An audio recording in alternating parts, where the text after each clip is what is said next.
since I've known you, we've been kind of like on the same page for the most part. But if there were something about the older people, the older generation that you thought needed to be addressed, what would that be? What would be something you would say to us that we need to hear? Even if it was just like a tough thing to say. The first thing that comes to mind, Uncle Sandy, is that at the end of the day, we serve the same God. I don't know if it's like in the little things of our denomination or like in each of our walks with Christ, but somehow along the roads as a generation, it seems like we serve different gods. But at the end of the day, I would like to emphasize that even if we may look different than that generation or may worship differently, at the end of the day, like all the honor and glory goes to the same person, the same power. So that's something that I've been praying about too, because I look at your generation, Uncle Sam, like, I'm jealous of what you guys have. That unity and the fire that hasn't dimmed, while I look at my generation and it's like a flickering light. How do you guys keep that fire going? If you think about it, it's like a relationship. When you're with your first love or something, you're so excited, but then as your love mature, you may not have the appearance of being excited, but you have a deeper, stronger bond. I know with a first love, a Christian, the Bible says that, you've lost your first love. Right. But the more you grow into Christ, the more you understand Him and build a friendship and trusting friendship. Right. And you see how He works in your life. Because you know how, I don't know if you've heard this before, but the older you get, when you look back upon your life, you see things where you made decisions that you would have made differently if you could see perspective. Right. So it looks to me as though God understands all of that and He's still close to us. And so I think the passion is still there. We're still committed, but it's a deeper, richer, not so hyperactive, over the top kind of, I'm on the street corner passing out folders or flyers. I'm still deep in Christ's love. What do you think then, Uncle Sandy, like looking at my generation that like has diminished that spark? Because like I talk to peers my age and they have pegged me as the weird one to still be in church, to still have this intimate relationship with God, to be able to talk to mentors in the church, have intimate relationships with our elders and pastors, be a crucial part of our church now, and I am the odd one out. I think there are more people like that than you realize, but it seems to be a pattern or a trend, because I really feel as though the time is coming when the youth will be the ones that will be the leaders in the church, and you're just an example of God doing that. I want to say that as an older person, I respect that energy I saw. I don't know if you were here for Pathfinder Sabbath, for example. Yes. Those 4 sermonettes from those young people. Oh my goodness, that's the kind of passion that we will see multiply. Right. It may feel as though sometimes because we have different perspectives on things. When I was a youth, Sabbath was a no activity day. It was lie low, wait for sunset, and get through this time. I appreciate how your generation takes to the mountains and takes to the beach and takes to doing stuff that shows excitement and not just the fear of doing something wrong. So I think there is something there to appreciate, rather than just assume that, we're all left field, there's only a few of us. No, there are many of you who are still enthusiastic about it. Maybe it's shown in a different kind of a way. Right. I remember thinking as a young person that by the time I got this age, we wouldn't be here anymore. I didn't think it was going to last this long. I know when I took care, it was a huge threat. I was like, this could be it. Right. Can I tell you a quick story? Go for One it, time Uncle. when I was a college freshman, I was on the farm, working in the farm. Always. And one morning I was up early, 3:30, going to the farm, and the whole sky began to pulsate. It was incredible. Pulsate as in? And lights flashing across the sky. And I was running back to the dorm. Jesus is coming! Jesus is coming! I was so excited. And somebody said, those are the northern lights. I thought that was a moment.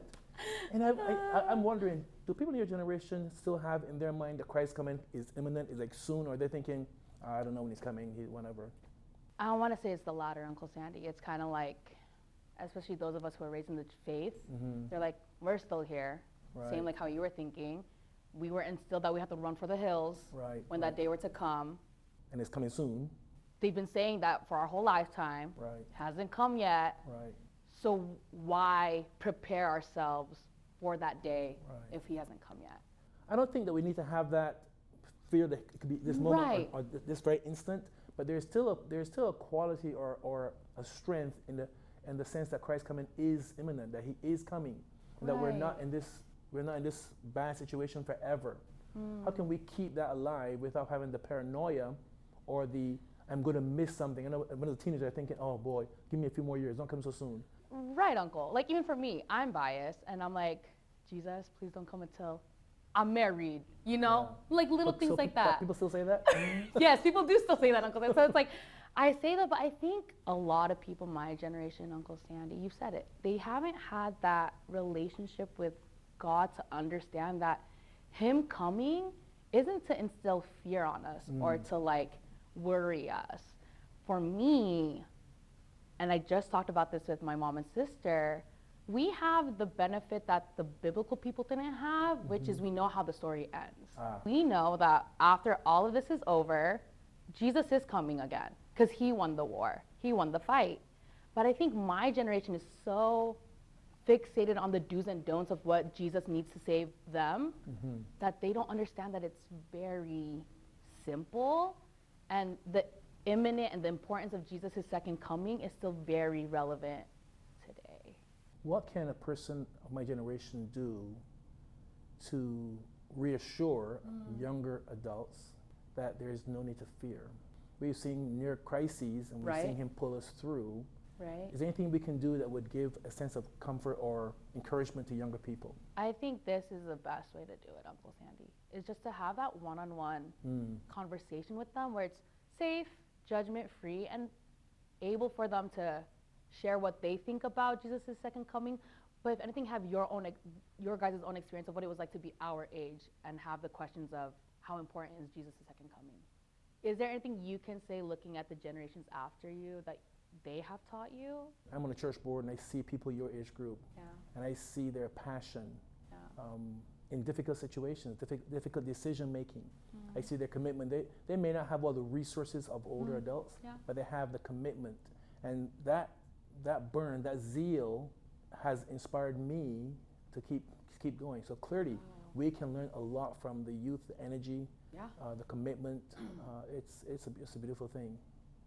I guess that's one thing I always wonder was like if we were teaching you guys anything, because I feel like we're always like uproar or something, you know, like this, they're like doing something like we shouldn't have done, you know, A, B, C, and D. So I never knew if you guys were like really like still watching us, honestly, because a lot of us has strayed away. But hearing that makes me happy, knowing that like we're still able to make an impact. Yes. So Uncle Sandy, where do you see God leading in your life right now? This is just a great question because, as you know, I'm retired from the academy. Yeah. I've served my full life there, 41 years, and I'm semi-retired, but I'm still working as a teacher. I'm at the college, Riverside City College, and I have a class of 25 students, and they are God's children too. Right. And we do not need to interject our faith and our convictions. We just need to live a godly life. Live a life that, you know, your students should not be afraid of you. Your students should see you as an ally. And I see God giving me that opportunity. I'm at a second college with my whole class is nursing students. Okay. And they are servant leaders. They want to serve, but they have got to get through this English hurdle. So my job is to help them to see this is a small hurdle. You already have the heart for nursing. Many of you are already nurses to begin with, the LVNs, becoming RNs. So you have a heart for service. I'm here to help you, to assist you. And I'm praying daily that God will help me to do that in these adults' lives, you know. So I see his powerful ministry, but I see it most in the ability to be a grandparent, to give my own kids a breather, or to give them support as they need it. I can't go and superimpose myself and be their kids' parents, but I can be an aid. And if they call, I want to be able to go. And I've seen that happening in my life, so I really appreciate that. Yeah. How about you? Oof. That's a heavy one, Uncle Sandy. I feel like sometimes I don't think God is using me or leading me. And then, as you know, I just truly reoriented myself back at home this past year. But I see he's leading me in church. Yes. I see the way he's opened doors for me to be part of nominating committee, to be on the board, to be here, to have this interview with you, Uncle Sandy, and just to be a young adult leader and just to truly be a member of this church. And I think that was something I haven't felt the past 8 years I was away from home.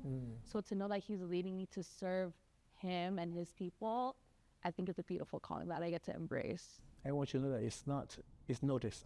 I notice it, and others notice it. My wife mentions it.